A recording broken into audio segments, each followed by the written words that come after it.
Sam. I'm Roselle. I'm Will. And we are here for a little interview. So without further ado, our first question is, what kind of upbringing did you have, and how do you feel like it's impacted your art today? Well, I grew up in Dorchester,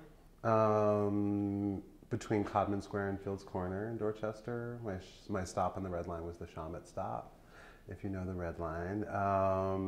So I grew up in kind of a mixed income neighborhood, like low income and also kind of like solidly middle income families, a mix of kind of one family homes, apartment buildings.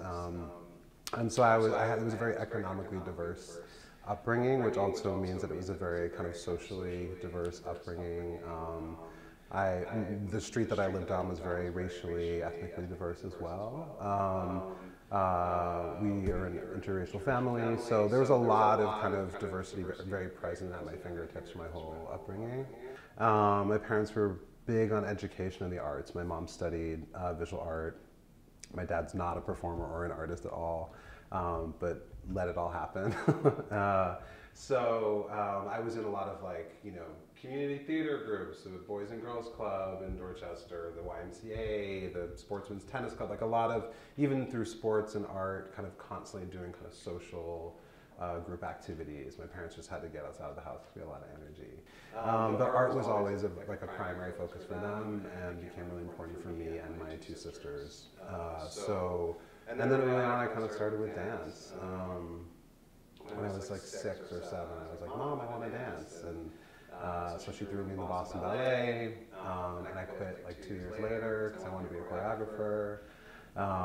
And so like early on I kind of felt like I love dancing and I love expressing things with my body, and but I also want to be in charge of the situation where my body is represented.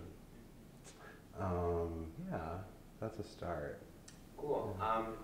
Who would you name as like a mentor?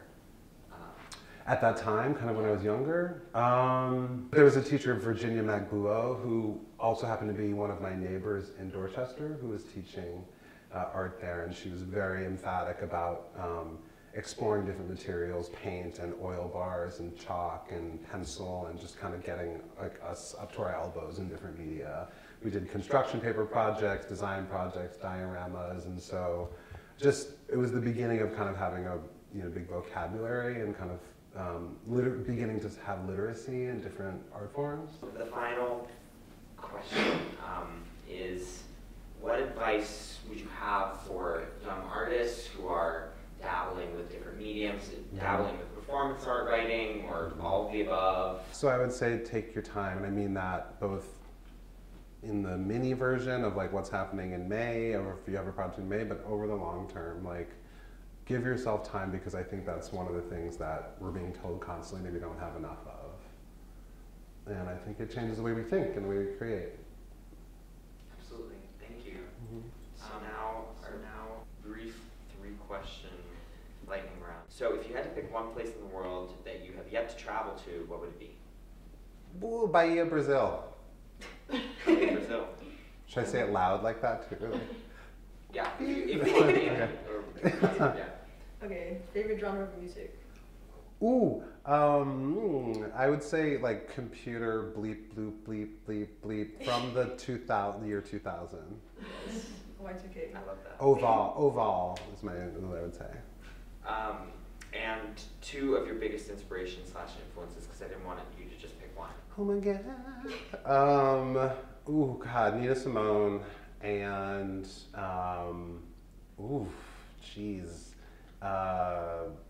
Ralph Lemon.